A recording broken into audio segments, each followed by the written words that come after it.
네, 지금부터 수업을 시작하도록 하겠습니다.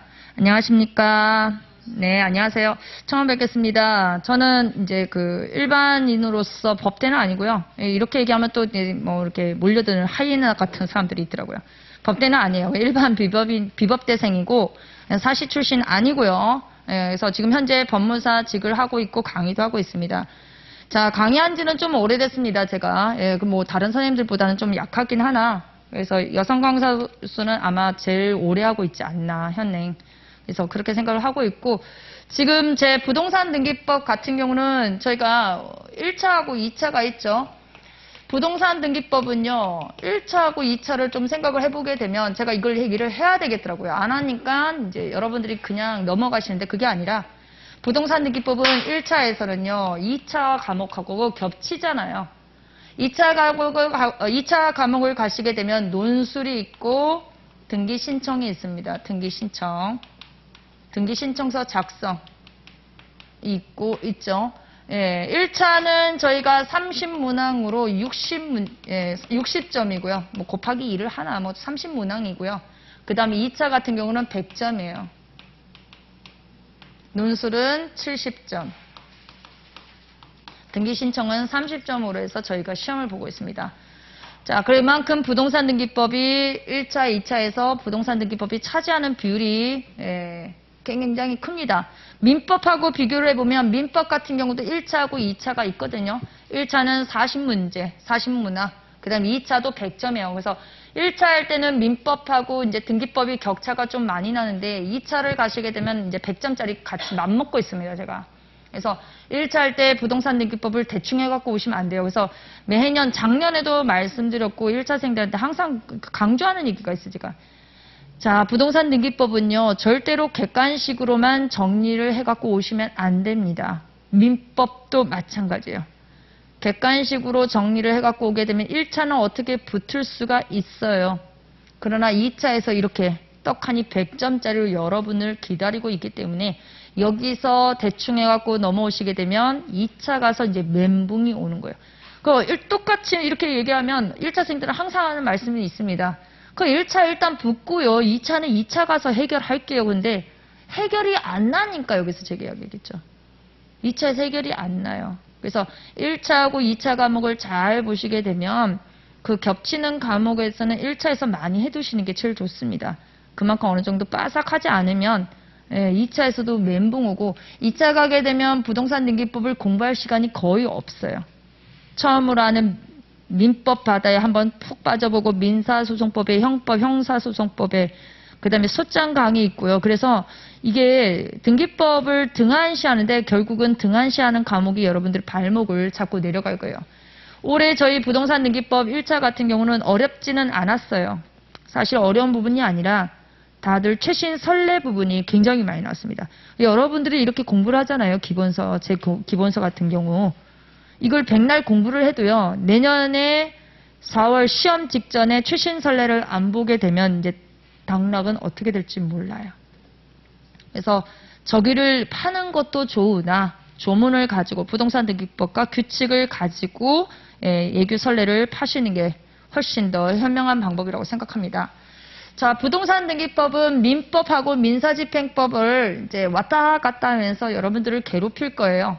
그래서 부동산 등기법을 보시게 되면 우리가 부동산 등기법 같은 경우는 부동산이란 의미부터 좀 한번 해볼게요. 자, 부동산이라는 것은 뭐냐? 우리가 부동산 같은 경우는 일단 토지하고 건물, 민법에서는 정착물이라고 얘기를 하는데 정착물 중에서도 건물 부분에 대해서 저희가 이제 부동산이라고 얘기를 하고 있습니다. 그래서 부동산에서 토지하고 건물인데 우리가 건물에도 두 가지가 있거든요. 눈에 보이시는 일반 건물이 있어요. 학원 건물 같은 경우는 일반 건물이라고 해요. 일반 건축물이라고 하거든요. 저희가. 그 다음에 아파트나 오피스텔 같은 집합 건축물이 있습니다.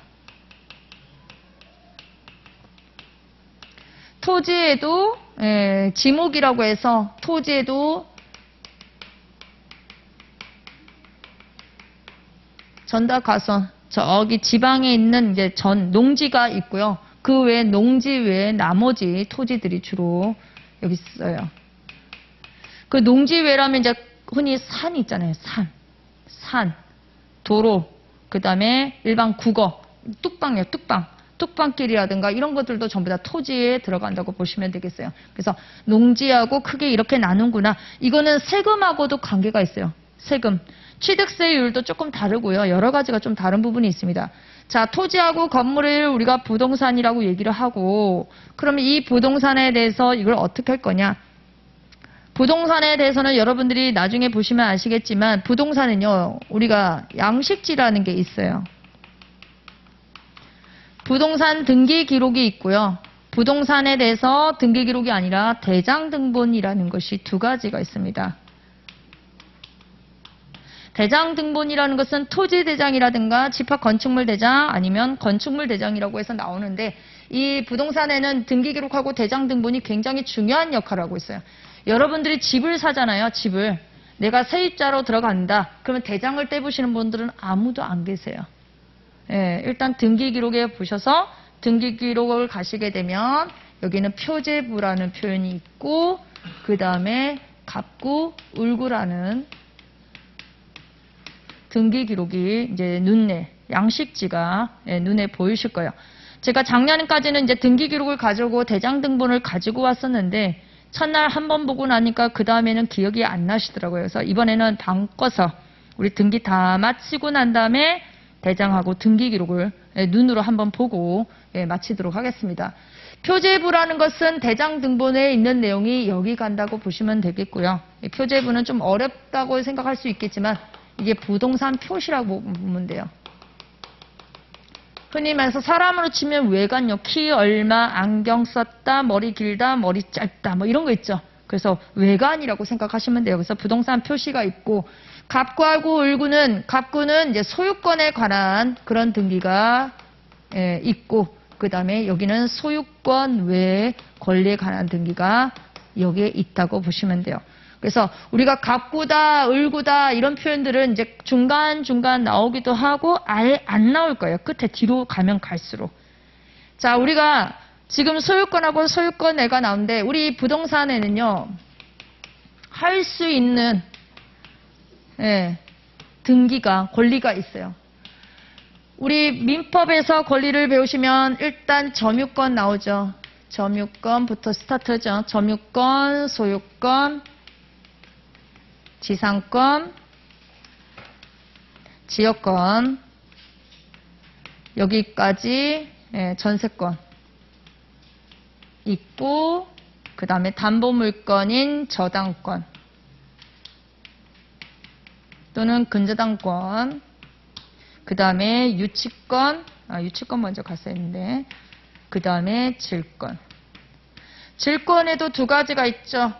동산질권, 권리질권.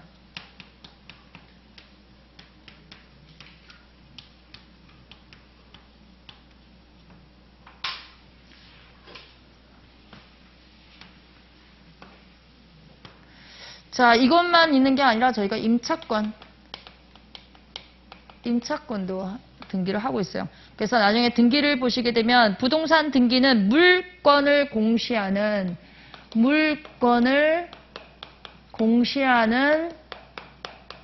이라는 표현이 보일 거예요. 여기서 말하는 물건이 바로 여기 있는 권리들을 얘기하는 거죠. 우리가 물건에는, 물건편에서 점유권 배우셨죠?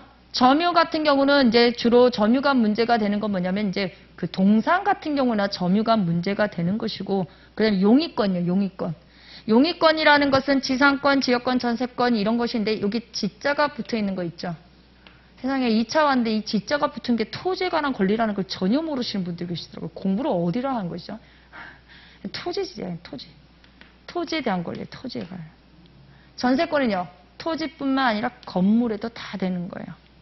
땅지자예요, 땅지자. 예, 그래서 지상권, 지역권에 관한 것, 전세권에 관한 것, 근저당권, 유치권, 질권 이런 것인데, 우리가 부동산에 대해서 권리에 관한 등기라고 해서 이 권리들이 전부 다 등기할 수 있는 게 아니에요. 점유권은 등기를 할 수가 없어요. 점유를 기반으로서 오는 거, 유치권도 점유를 기반하는 거 맞죠? 예, 이것도 등기 안 돼요. 그리고 우리가 소유권과 관련해서 지상권, 지역권, 전세권, 질권 등기, 근저당 등기할 수 있어요. 은행에서 대출받게 되면 저희가 근저당권 설정 등기 들어가거든요. 그래서 은행하고 할 때 근저당권, 질권 등기에서 동산이잖아요. 부동산에 관해서 저희가 등기를 하기 때문에 동산 질권은 등기를 부동산 등기 기록에 하는 것이 아닙니다. 동산 질권의 대표적인 선수는 전당포예요. 전당포.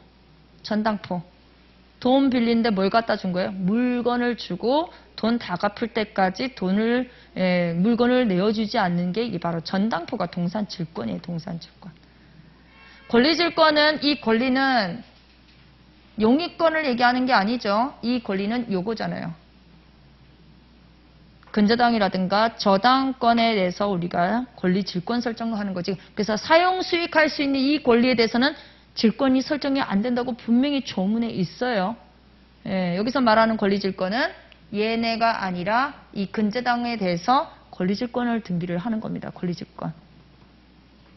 임차권은 물건이 아님에도 불구하고 부동산 등기법에서 알고 있고요. 그 다음에 우리가 어디서 배우셨냐면 환매권 배우셨나요? 환매권? 그쵸? 나중에 채권 파트에 가시게 되면 매매 밑에 환매를 얘기하잖아요. 환매권도 이게 물건이 아닌데 환매권도 저희가 등기를 하고 있습니다.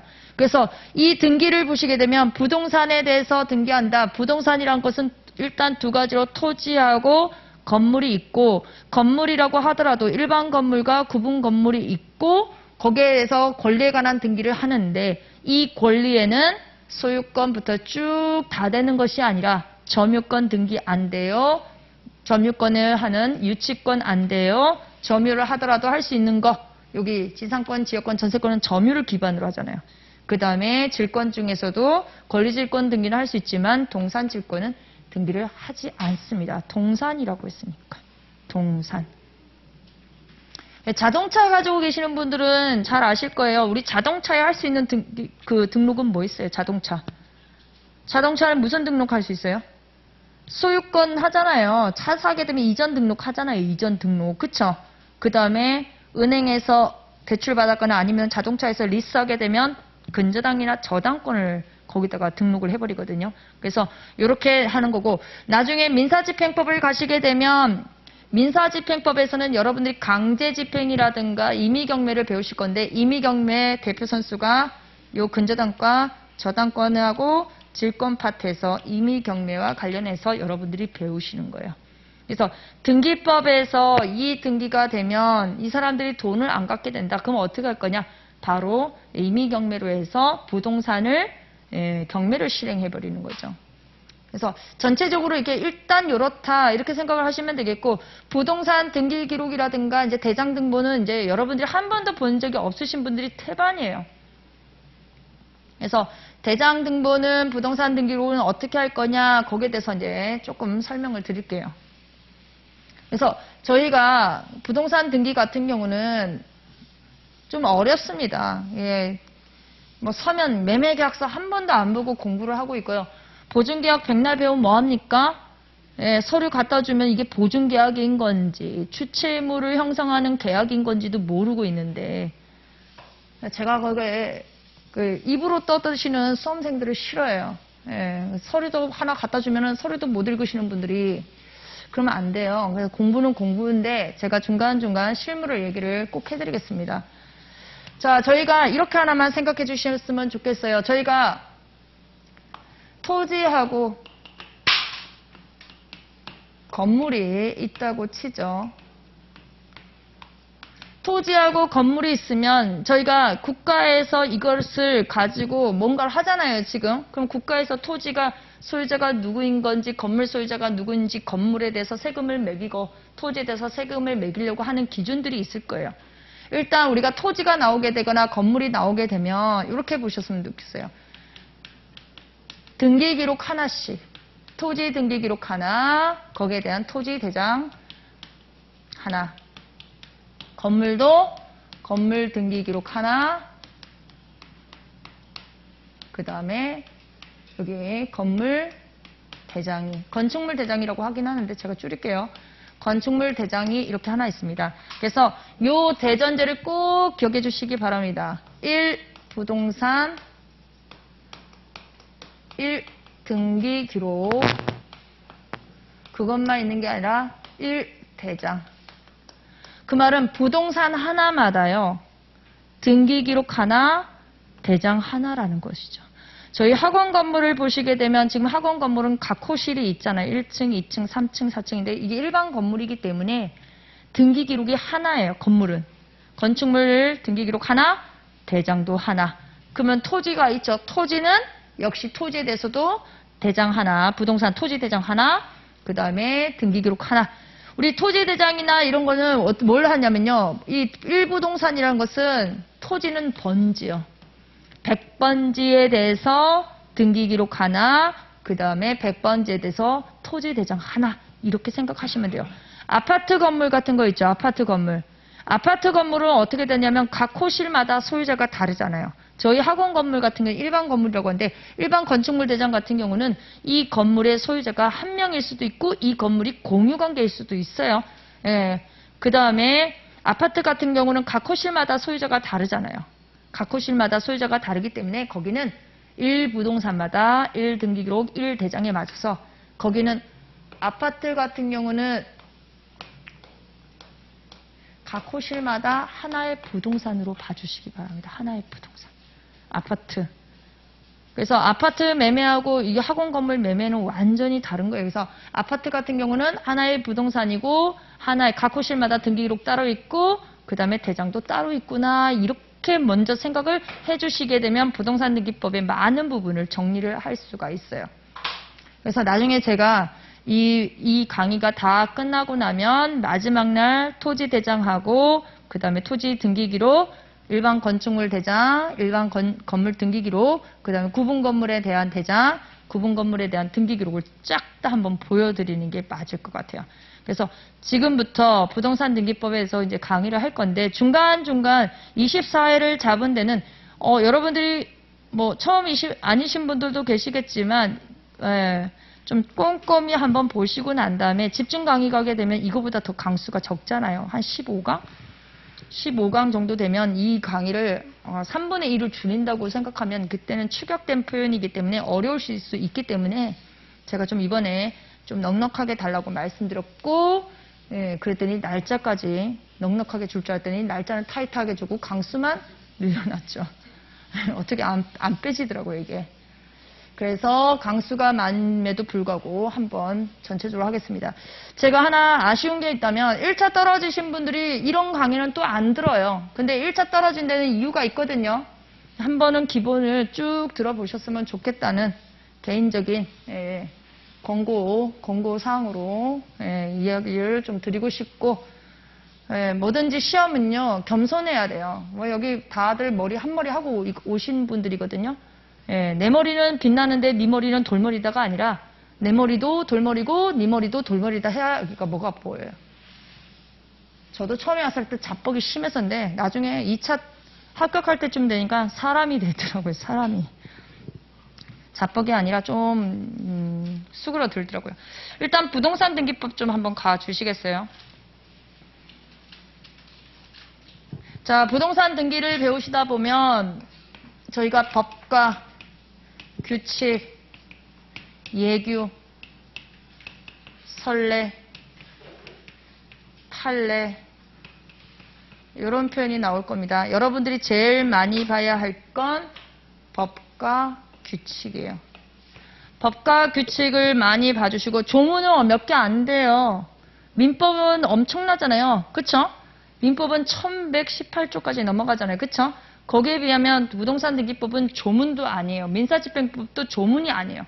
양에서 절대로 많지 않기 때문에 많이 봐주셨으면 좋겠고 그 다음에 예규 같은 경우는 이 법과 규칙이 안 됐으면 예규도 잘 안 보여요. 예규 같은 경우는 내부 지침, 저희 내부 지침 말고요. 등기소의 내부 지침이라고 보시면 돼요. 그래서 이러이러한 등기가 들어오게 되면 서류 어떠어떠한 내용이 있어야 되고 신청 정보는 뭐가 적혀 있어야 되고 그 다음에 등기는 어떻게 해줘라 이게 내부 지침이라고 보시면 되겠고 선례는 뭐라고 보시냐면 선례는 거의 등기법적으로 치면 부동산 등기에서는 거의 판례급이에요. 자, 등기를 신청했습니다. 등기를 마쳤습니다. 거기에 대해서 나중에 우리가 그 등기법에서 유일한 구제책인 등기관에 대한 이의 신청이 들어갈 겁니다. 뭔가 이렇게 마음에 안 드는 거예요. 불복을 하는 거예요. 불복을. 그렇게 되면 나오는 게 바로 선례예요. 선례도 역시 법과 규칙이 안 돼 있으면 백날 이것 케이스 바이 케이스를 다 외울 수는 없어요. 제일 공부를 멍청하는 게 뭐냐면 제가 생각해도 제가 옛날에 멍청했던 것 같아요. 법과 규칙을 보지 않고 교재를 보는 거, 법과 규칙을 보지 않고 선례라든가 판례를 갖다가 열심히 외웠다는 거. 법과 규칙이 안 됐으면 대표 판례를 갖다 꽂아줘도야 몰라요. 거기에서 조금만 달라져도 모릅니다. 법과 규칙을 먼저 우선적으로 하셔야 돼요. 그래야 여러분들이 뭔가 이렇게 잣대, 뼈대가 잡힌다고 보시면 될 것 같고, 법과 규칙, 예규, 선례, 판례. 자, 예규하고요, 선례 같은 경우는 부동산 등기에서 굉장히 중요합니다. 올해 저희가 최신 선례가 굉장히 많이 나왔거든요. 최신 선례를 제가 나중에 쫙 모아서 할 거예요. 그래서 올해 시험과 관련한 최신 선례는 여기 교재 다 들어가 있다고 보시면 돼요. 그래서 거기에 대해서 선례도 좋은데 내년에요. 2021년 3월까지.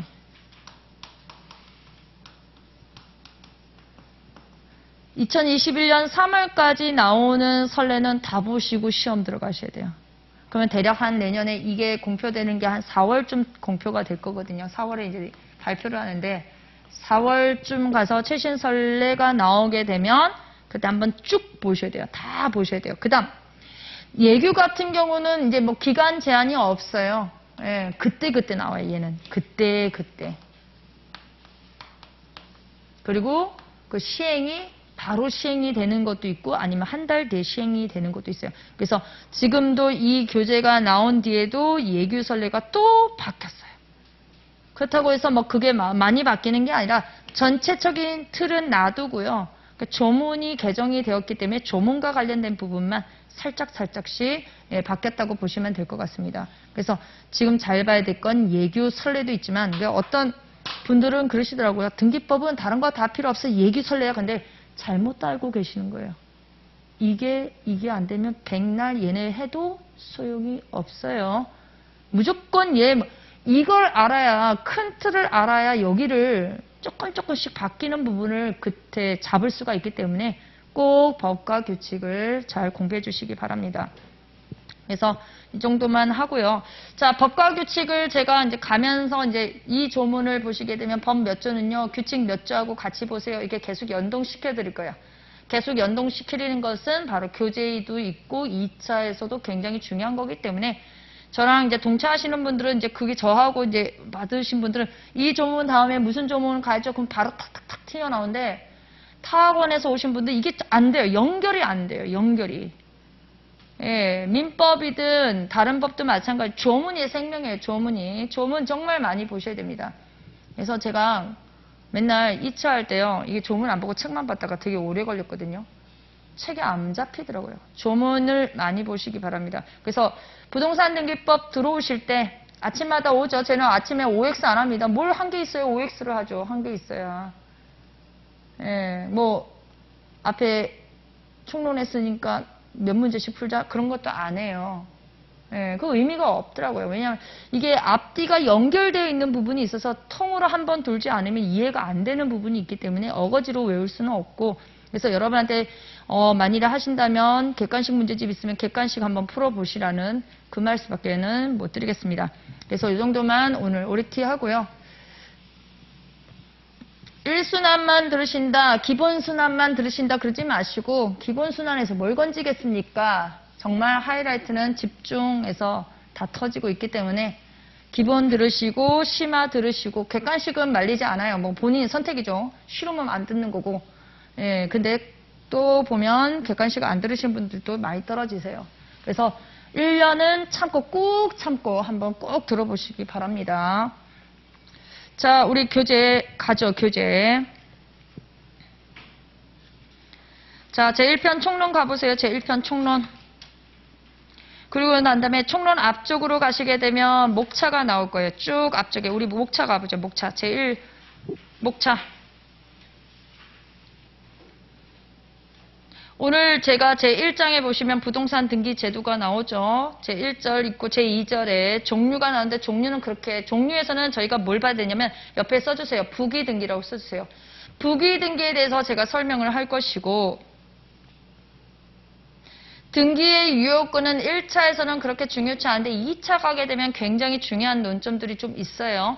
그 다음에 등기 효력 별표 쳐주시고요. 등기 효력도 꼭 공부해 주시기 바랍니다.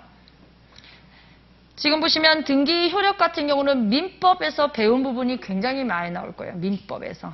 네, 민법하고 연동돼야 되는 부분이 있기 때문에 등기 효력도 한번 봐주시고, 등기 사항에 가시면 제1설, 총설 뭐 이런 거는 됐고요.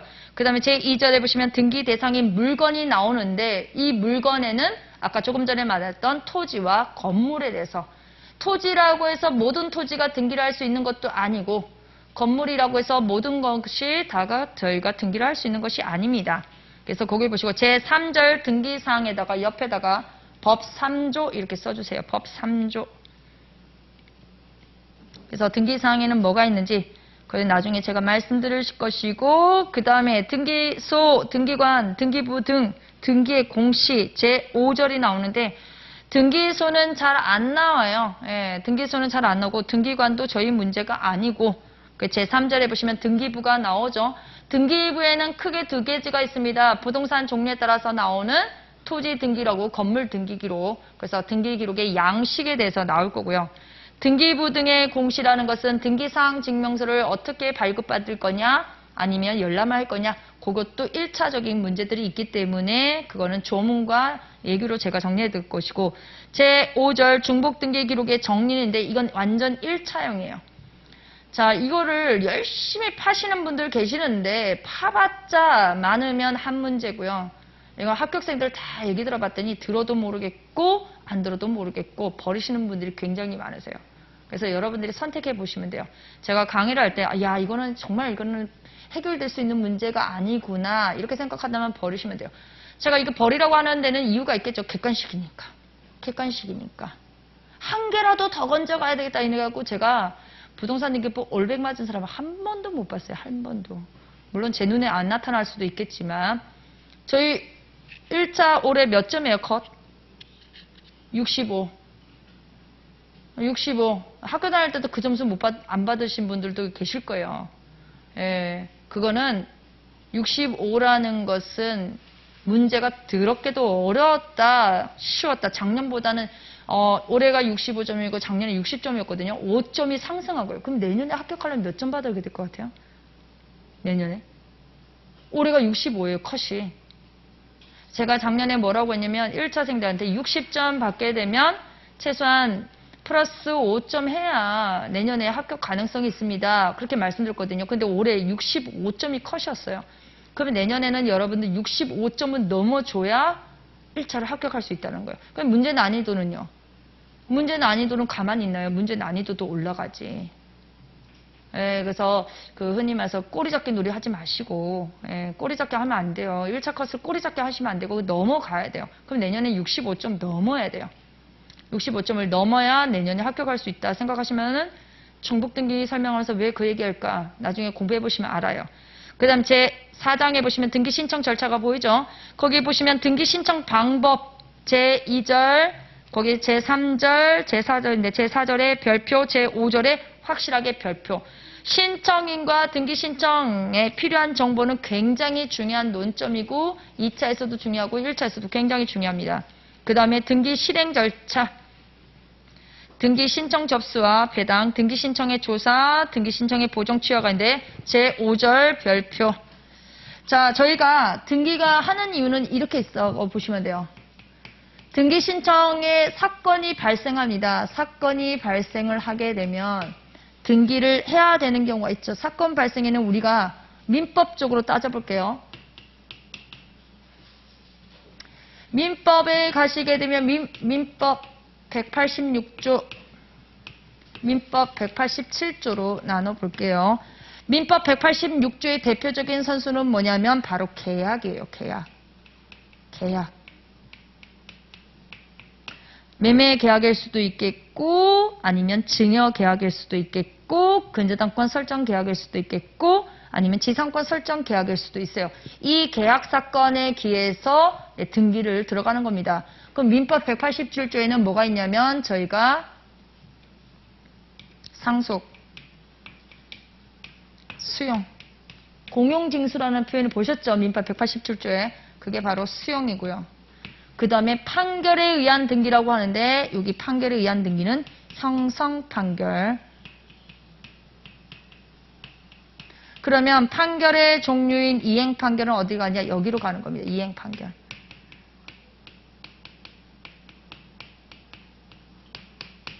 그 다음에 여기 말고 민법 186, 187조 말고 유증. 이런 거는 이제 유증은 저희가 단독행위라고 하잖아요. 단독행위. 법률행위라고 말하지 않죠. 단독행위예요. 단독행위.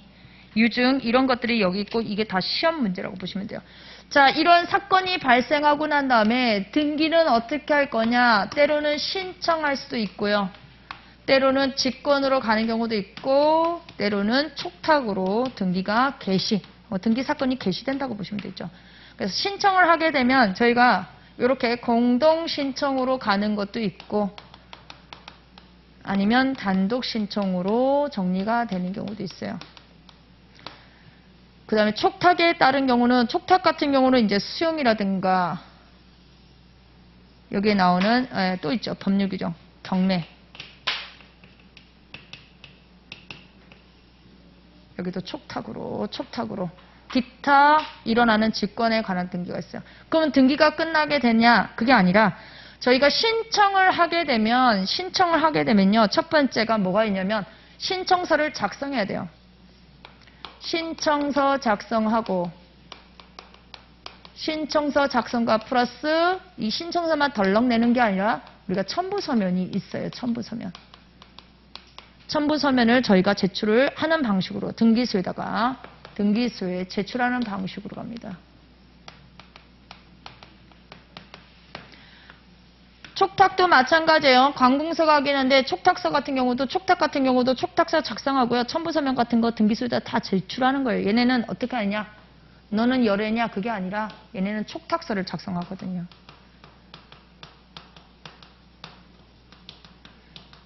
하고 거기에 대해서 첨부서면을 등기소에다가 제출을 하는 겁니다. 제출을 하게 되면 등기가 어떻게 이제 넘어가느냐가 나오는 거죠. 그러면 공동 신청할 때 신청서 작성하고 그 다음에 첨부서면이 바로 조금 전에 봤던 등기 신청에 필요한 정보라는 표현을 쓰는 거죠. 등기 신청에 필요한 정보. 여기가 규칙 43조가 여기 적용이 되고요. 첨부서면은 규칙 46조, 규칙 60조가 여기에 대표 선수라고 보시면 돼요. 그만큼 여기가 중요한 거예요. 중요한 거. 자, 등기소에 제출을 하게 되면 등기소에서 등기관이 받았죠. 그러면 등기관은 어떻게 하느냐? 심사를 합니다. 심사를 하고 등기를 실행을 하고 등기를 마치게 되면 완료 후에 조치들이 쭉 나와요.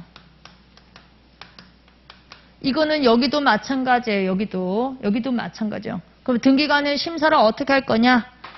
등기관은 나중에 제가 말씀드렸지만 여기가 조문이 나가는 게 바로 법 29조가 수리할 거냐, 인정해 줄 거냐, 말 거냐. 그러니까 수리 요건과 관련해서 제가 법 29조와 관련해서 그래서 아까 등기 신청 각하라는 표현이 여기에요. 등기 신청 각하 부분이에요. 마음에 안 든다. 각하 사유 29조에 해당을 하게 되면 저희가 등기 신청 사건을 수리를 못 받고 각하를 당하고 없는 겁니다. 그럼 등기 실행은 법 48조를 기준으로 해서 어떻게 등기를 할 거냐. 완료 조치는 우리가 등기를 끝나게 되면 완료 조치는 뭐냐면 등기필 정보라는 걸 저희가 받을 수도 있고요. 아니면 등기 완료의 뜻을 통지 받을 수가 있어요. 그래서 여기 시험과 관련해서는 여기 제가 지금 빨간색이라고 칠한 부분이 있죠? 네, 빨간색으로 칠한 부분. 너무너무 중요한데. 요거 시험 나오고요. 법 48조에 뭐가 등기가 되는지 이건 등기 신청 강론에 가시게 되면 등기사항이 뭐뭐가 있는지가 다 나오고요. 완료 조치는 등기필 정보가 정말 중요해요. 등기필 정보를 받았다. 등기 신청할 때 또 어떻게 할 거냐. 여기서 쭉 또 연결돼 있고요. 촉탁은 저희가 상속, 수용, 경매 부분이 있는데 여기 상속 같은 경우는 신청하는 거예요. 수용이라든가 경매, 특히 경매는 민사집행법을 여러분들이 배우기 때문에 민사집행법과 관련해서도 연결돼 있는 부분이 있어 꼭 잘 해놓으셔야 돼요. 형성판결, 판결에는 종류가 3개가 있다고 하죠. 이행판결, 형성판결, 확인판결인데 여기 민법 187조에서 말하는 건 형성판결을 말하는 거고 이행판결 받게 되면 민법 186조에 기해서 이렇게 신청으로 들어오는 겁니다. 그래서 판결 받으면 단독 신청으로 빠지거든요.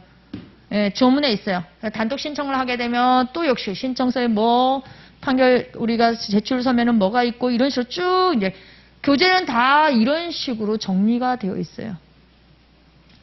그 다음에 이 등기가 끝나게 되면 등기 실행하게 되면 내가 이 부동산에서 세입자로 가고 싶다. 그러면 등기사항 증명서를 어떻게 교부받을 거냐 발급받을 거냐 이런 식으로 정리가 쭉 책 교재는 전부 다 그런 식으로 되어 있다고 보시면 돼요. 그래서 거기 제5장의 제5절 보시면 등기 신청 각하 부분이 보이죠? 여기를 얘기하는 거예요. 등기관이 심사를 해서 법 29조에 있는 사유가 있으면 각하를 하는 겁니다. 각하. 그 다음에 뒤로 넘기시게 되면 교합이라는 것은 등기 기록을 올리는 거예요. 등기 기록. 등기 기록을 하겠다는 거고 그 다음에 등기 신청과 관련한 의무사항이 있고 그건 이제 세금 내는 거 있죠. 세금. 취득세를 어떻게 등록면허서는 어떻게 국민주택채권 매입 등기 신청하려면 세금이 들어가거든요. 저희가 공과금을 납부해야 되는 그런 내용들. 제9절에 보시면 등기 완료 조치, 등기 완료 절차가 보이죠? 여기 등기 완료 조치, 등기 완료 절차. 등기필 정보를 어떻게 작성할 거냐 말 거냐 등기 완료 뜻을 통지할 거냐 그 다음에 등기가 끝나게 되면 세무서장한테 저희 그 등기소에서 연락하는 게 있어요. 재산세 걷어야죠. 재산세. 세무서에서 되게 재밌는 건 뭔지 아세요? 세무서에서 내가 이 부동산을 샀는데 왜 어떻게 얘네가 알고 나한테 재산세를 때릴까? 등기소에서 세무서에다 연락을 하기 때문에 그래요. 야 소유권자가 바뀌었대. 어떻게 나를 알고 찾아왔을까? 그렇지 않아요? 내가 이 부동산을 산 걸 어떻게 알고 세금을 때릴까? 한 번도 고민 안 해봤죠. 다 뭐예요? 통지가. 서로가 전산망으로 연결돼 있어서 다 통지가 가는 겁니다. 그래서 이렇게 된다고 보시면 되겠고, 그래서 보시고, 등기관의 처분에 대한 이의는 뭐냐? 등기 실행을 하는지, 심사 여기서 이제 누군가가 이제 기분 나쁜 사람이 있어요. 인정하고 싶지 않다. 이 등기 들어오는 거 막고 싶다. 이 등기 신청 각하되는 거에 대해서 열받으면 유일한 구제책이라고 보시면 돼요. 유일한 구제책. 강론에 가시면 부동산 표시에 관한 등기가 나오는데 이 부동산 표시에 보시면 제2절, 3절이 보이십니까? 토지 표시에 관한 등기, 건물 표시에 관한 등기. 이것은 아까 제가 등기 기록 중에 뭐가 있냐면 우리가 등기 기록에는 표제부와 갑구, 을구르죠. 우리 이거 부동산 표시 변경 등기는 표제부를 바꾸는 등기예요. 표제부. 우리 학원에 지금 저희가 학원이 5층짜리 건물이거든요.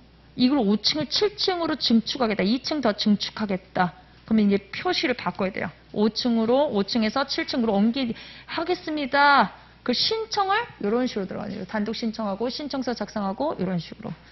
그 다음에 건물도 마찬가지예요. 권리에 관한 등기가 나오는데 보시면 이제 등기가 맞춰진 상태에서 변경 등기도 있을 수 있고 경정 등기라든가 말소라는 건 지우는 거고 말소회복이라는 건 나중에 배우실 건데 저기가 더럽기도 어려워요. 자, 변경, 경정, 말소, 말소회복 등기가 나오는데 경정 등기 옆에다가 하나만 써주세요. 경정 등기에서 제일 중요한 건 뭐냐면 이제 처음 배우신 분은 좀 어려울 거예요. 일부 말소 의미의 경정 등기. 정말 별표. 1차, 2차 전부 중요. 제3절 말소 등기도 별표, 말소회복 등기도 별표. 변경 등기는 여기서 중요한 게 아니라 나중에 전세과금 변경이나 근저당권 변경에서 제가 말씀드릴 것이고, 제3장 제1절 소유권 보존 등기, 이전 등기, 공동소유에 관한 등기가 나오죠. 거기는 전부 다, 제3장은 전부 다 중요. 실무적으로 무슨 등기가 제일 많을까요? 실무적으로. 소유권 이전이 제일 많죠. 소유권 이전이. 사람은 태어나면 누구나 죽죠. 그쵸?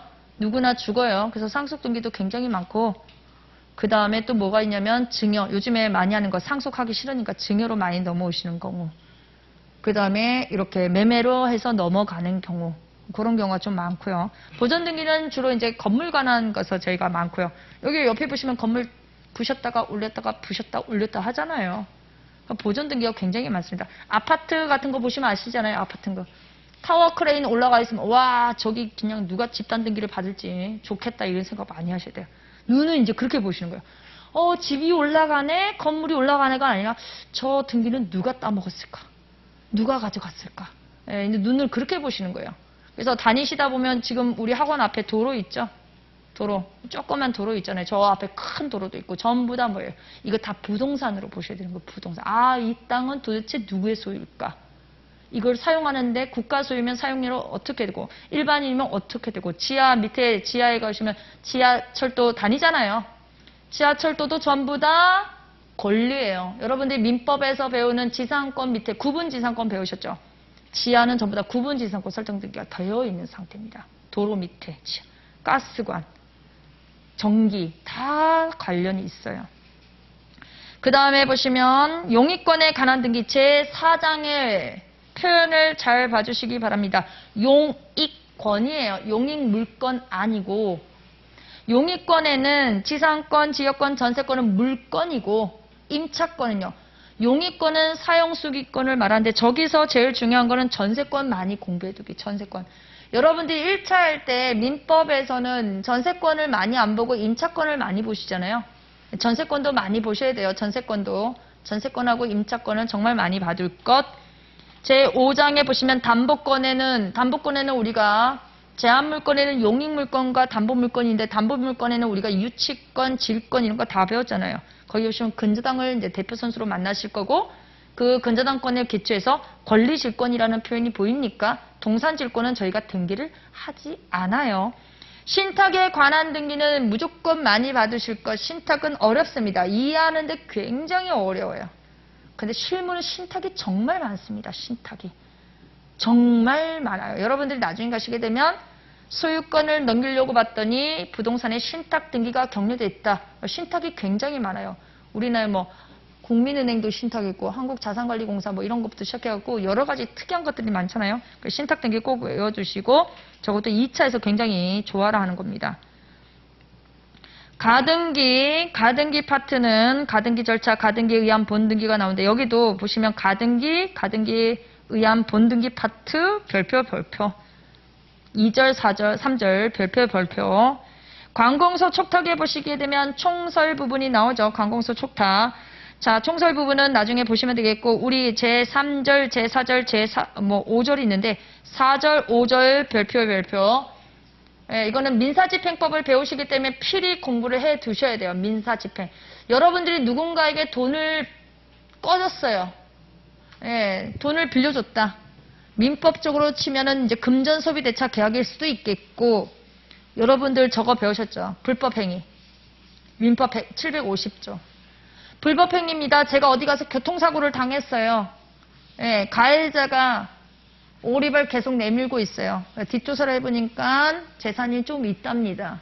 내가 알고 있는 재산이 부동산이다. 그럼 여러분들 뭘 해야 되냐면 지금 피해자는 가해자에 대해서 뭘 가지고 있어요? 치료부 청구권이라든가 불법 손해를 배상으로 해서 우리가 금전을 청구할 수 있잖아요. 금전을 청구할 수 있다는 것은 이 사람은 뭐냐면 금전 채권자라는 거예요. 손해가 있어서 손해가 입증이 되고 그것을 금전으로 하게 되면 금전 채권자입니다. 금전 채권자. 그러니까 판결 받았어요. 판결 받기 전에 뭐 하느냐면 이 사람이 가해자가 재산이 있는데 여기에 부동산이 있을 수도 있겠고 이 재산을 가진 게 은행에 있는 예금 채권일 수도 있겠고 그쵸? 그 다음에 이 사람이 가지고 있는 게 자동차가 가지고 있을 수 있어요. 그러면 가만 계시면 안 돼요. 가만. 소송하기 전에 피해자하고 가해자가 막 소송하기 전에 내가 확실하다. 내가 지금 아파갖고 제가 고의성이 있고 충분히 나온다. 나는 여기 대해서 지금 1,000만 원. 부르는 게 값이 아니에요. 손해배상하면 부르면 값인 줄 아세요? 손해배상 1억 안 해줘요. 안 해줘. 1,000만 원이다. 가만히 있으면 안 돼요. 소송하기 전에 뭐 하냐면 이 부동산에 가압류를 할 수도 있고 이 예금 채권에 대해서 가압류할 수도 있고 이 자동차에 대해서 가압류할 수 있습니다. 그러고 난 다음에 본안 소송하고 난 다음에 경매를 하러 가는 거예요. 그래서 여기서 나오는 가압류는 가처분은 바로 저런 경우다. 이렇게 생각하시면 되겠습니다.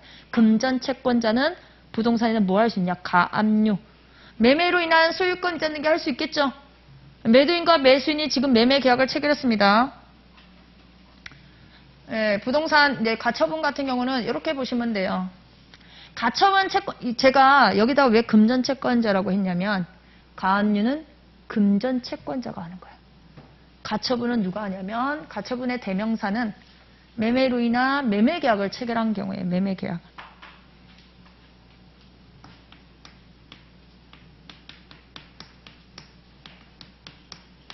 매도인하고 매수인이 있습니다. 매도인하고 매수인인데 매수인이 매도인한테 돈 다 줬어요. 부동산 금액 다 주면 매도인은 매수인한테 뭐 해줘야 돼요? 등기를, 그쵸? 이전 등기 해주고 그 다음에 플러스 목적물 넘겨주고, 그쵸? 목적물 인도해줘야 돼요.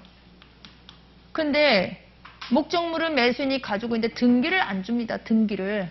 그러면 매수인이 매도인한테 가지는 권리는 뭐냐? 매수인이 매도인한테 가지는 건 뭐냐면 특정물 채권, 흔히 말하는 비금전 채권이요. 등기 청구권을 가지고 있잖아요. 비금전 채권. 그럼 매도인이 부동산을 가지고 있으면 뭐 하느냐? 부동산에 대해서 가처분을 하는 거예요. 가처분. 채권에 있으면 처분금지 가처분, 자동차에 있으면 처분금지 가처분. 이게 민사집행법이랑 연결되는 부분. 그래서 특정물 채권자는 가압류를 넣는 것이 아니라 가처분을 가는 거고, 그럼 등기는 우리가 부동산이면 부동산 가처분 한다면서요. 그럼 어떻게 등기를 할 것이냐, 이렇게 나오는 거예요. 그 다음에 보시면 경매가 보이십니까? 경매는요, 우리가 나중에 민사집행법에 가시게 되면 경매는 두 가지로 쪼개져요. 경매, 강제경매, 임의경매. 강제경매하고 임의경매의 차이점은 뭐냐면 강제경매 같은 경우는 금전채권자가 본안소송, 그러면서 본안소송이라는 거 되게 어려워하시는데 그렇게 생각하지 마시고 소송이라고 생각하시면 돼요. 소송 돈 내놔라 이렇게 강제해. 그러면은 그 판결 받으면 이제 판결 정보는 가지고 판결 가지고 부동산에 대해서 경매를 가는 거고, 임의경매는 스타트가 뭐냐면 아까 우리 근저당권 설정 등기를 이미 한 거나 아니면 전세권 있죠, 전세권. 은행에서 돈 안 갚으면 어떻게 하던 거예요, 은행에서? 다 임의경매로 오거든요. 은행이 근저당 설정해놓고 은행을 따라가면 돈 잘 번다잖아요. 그래서 임의경매가 나오는데 이 경매가 떨어지게 되면 낙찰받은 사람 앞으로 소유권이 넘어갈 때 이 등기는 어떻게 될 거냐. 이건 민사집행법과 관계가 있기 때문에 저 강공서 촉탁의 가압류, 가처분, 경매는 민사집행하고 연동해서 꼭 볼 것. 제9장은 무조건 별표 치셔야 돼요. 이해도 어렵지만 제가 가볍게 해드릴게요. 뭐 그거 어렵게 할 필요 없어요. 구분건물도. 구분건물 너무 어렵게 하지 마세요. 저기도 조문 빼고는 거의 시체예요. 시체. 제10장의 환지에 관한 등기, 그 다음에 도시 및 주거 환경 정비에 관한 등기, 제12장의 도산 절차, 부동산 등기 실명제와 등기제도는 많이 나오면 두 문제. 재수 없으면 두 문제, 짧으면 한 문제, 아예 안 나올 수도 있는 부분이에요. 그래서 우리가 제9장까지는 열심히 좀 봐주셨으면 좋겠다. 제10장, 11장, 12장, 13장은 기본적인 것만 이번 순환에서 틀 잡고 다음 순환에 가서 조금 더 시험 직전에 더 밟아주시면 충분하겠습니다. 잠깐 저희 쉬었다가 이제 본 강의 들어가도록 할게요.